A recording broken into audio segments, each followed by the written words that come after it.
अल्लाह ही अल्लाह किया करो, दुख न किसी को दिया करो, जो दुनिया का मालिक है नाम उसी का लिया करो। हर्बल राइट लाया है आपके लिए मर्दाना कुव्वत का इलाज, वो भी जड़ी बूटियों द्वारा। इसके अलावा आपके जिस्म में किसी जगह पे दर्द हो, आप हमसे दवाइयाँ हासिल कर सकते हैं। देश विदेश में इसकी स्क्रीन पर दिए गए नंबर पर कॉन्टैक्ट करें। देसी शिफा लाए हैं मर्द और औरतों के तमाम गुप्त रोगों का इलाज। पहली खुराक में हैरत अंगेज़ असर देखें। अगर आप हमसे इंडिया और इंडिया से बाहर दवाइयाँ हासिल करना चाहते हैं, स्क्रीन पर दिए गए नंबर पर कांटेक्ट करें। Thank you. अस्सलामु अलैकुम वरहमतुल्लाहि वबरकातुहू। नाज़रीन, आइए प्राइम न्यूज़ में आज बात करते हैं योगी हुकूमत की नापाक नीयत और नापाक साजिश पर, घटिया हरकत पर। जी हाँ, खबरें आ रही है कि योगी हुकूमत 15,000 मदरसों को बंद करना चाहती है। आप जानते हैं कि जहां पर भी बीजेपी है वहां पर नीच और घटिया हरकतें इस्लाम और मुसलमानों के खिलाफ लगातार हो रही है। और ये क्यों हो रही है आप समझ सकते हैं। एक्चुअल में बीजेपी के पास में कोई मुद्दा नहीं है। मुसलमान एक इतनी अच्छी चीज़ है कि मुसलमान के नाम पर खाना भी मिलता है, रोजी रोटी भी मिलती है, हुकूमत भी मिलती है, कुर्सी भी मिलती है। मुसलमानों का डैश डैश खाओ तो पेट भी भरता है और अच्छा खाने को मिलता है। मुल्क में ऐसे ही मुद्दों को उछाल कर बीजेपी फिर 2024 का माहौल बनाना चाह रही है। चलिए आइए, खैर आइए, आसाम का आपको याद होगा, आसाम में अब तक तकरीबन 3 मदरसों को 1 महीने में गिराया जा चुका है, बुलडोजर चलाए जा चुके हैं। जी हाँ, और 288 मदरसों पर आसाम हुकूमत की नीच और घटिया नजर है कि, और आसाम के मुसलमानों का भी कहना है कि मदारिस में कोई दहशतगर्दी की तालीम नहीं और हो ही नहीं सकती, क्योंकि इस मुल्क को आज़ादी की आवाज़ जो सबसे पहले उठी थी और अंग्रेज़ जिनसे घबराते थे वो मदरसे थे और मदरसे के उलमा थे। तो अब योगी जी और बीजेपी 15,000 मदारिस को बंद कराना चाहती है। तो अब कई लोग सोशल मीडिया पर कमेंट कर रहे हैं कि अंग्रेजों को भी डर मदरसों से लगता था, उलमा से लगता था, क्योंकि अंग्रेजों को यहां से भगाने और मुल्क को उन नापाक शैतानों से बचाने के लिए, क्योंकि वो नापाक शैतान क्या कर रहे थे कि मुल्क में नफरत डालकर, नफरतों के बीज बोकर हिंदू मुसलमानों को लड़वाकर मुल्क में हुकूमत कर रहे थे। तो अंग्रेजों की उस चाल को नाकाम करने में और अंग्रेजों को भगाने में जो सबसे बड़ा किरदार अदा किया है वो मदरसों ने अदा किया है और मदरसों के उलमा ने अदा किया है। तो मदरसों को से और उलमा से डर अंग्रेजों को लगता था। तो लोग सोशल मीडिया पर कमेंट कर रहे हैं कि अभी भी मदरसों से और उलमा से डर उन्हीं लोगों को लग रहा है जो अंग्रेजों की तरह हरकत कर रहे हैं और मुल्क में हिंदू मुसलमानों में नफरतें पैदा कर रहे हैं। और बीजेपी को मालूम है कि मदरसे और उलमा ही है जो मुल्क में अमन का काम कर रहे हैं और मुल्क में अमन और शांति, प्रेम और एकता और सद्भावना का काम कर रहे हैं। तो जैसे इन्होंने अंग्रेजों को भगाया था, कहीं ये हमको उखाड़ कर न फेंक दे, इसलिए लोग कह रहे हैं कि योगी और बीजेपी और आसाम सरकार जो है मदरसों के खिलाफ मुहिम चला रही है। लेकिन मेरा मानना यह है कि बात दरअसल ये भी नहीं है। बात दरअसल ये है कि बीजेपी, राम मंदिर, बाबरी मस्जिद का मुद्दा खत्म हो गया। 25-30 साल तक के बाबरी मस्जिद ने रोटी खिलाई। जी हाँ, इसके नाम पर रोटी खाए, हुकूमत किए, सत्ता हासिल किए, नफरतें फैलाए, लेकिन वो मुद्दा खत्म हो गया।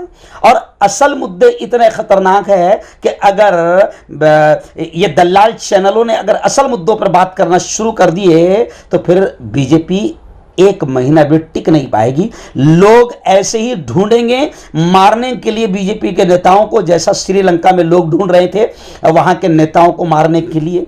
तो इसलिए बीजेपी असल में असल मुद्दों से ध्यान हटाना चाहती है। बेरोजगारी से और जितनी तबाही मची हुई है, भुखमरी है, गुर्बत है, इन तमाम मुद्दों से, महंगाई से ध्यान हटाने के लिए बीजेपी एक ही काम करती है, सबसे अच्छा है मुसलमान। मुसलमानों के खिलाफ बोलो या अपने पालतू कुत्तों को इस्तेमाल करो ताकि वो इस्लाम और मुसलमानों के खिलाफ बोले, और फिर वो राजा सिंह और नुपुर शर्मा का रोल अदा करके मुल्क में नफरतें फैलाए, और फिर दलाल चैनल है जो उसी को दिखाएं। अभी इन दलालों ने हद कर दी, चाटुकारी की, कि ये बेरोजगारी और बढ़ती महंगाई पर नहीं, अभी फिलहाल ऐसे ही मुद्दों पर उनको हर 15 दिन के अंदर बीजेपी एक नया मुद्दा देती है। ये लो दलालो, इस पर डिबेट शुरू करवा दो।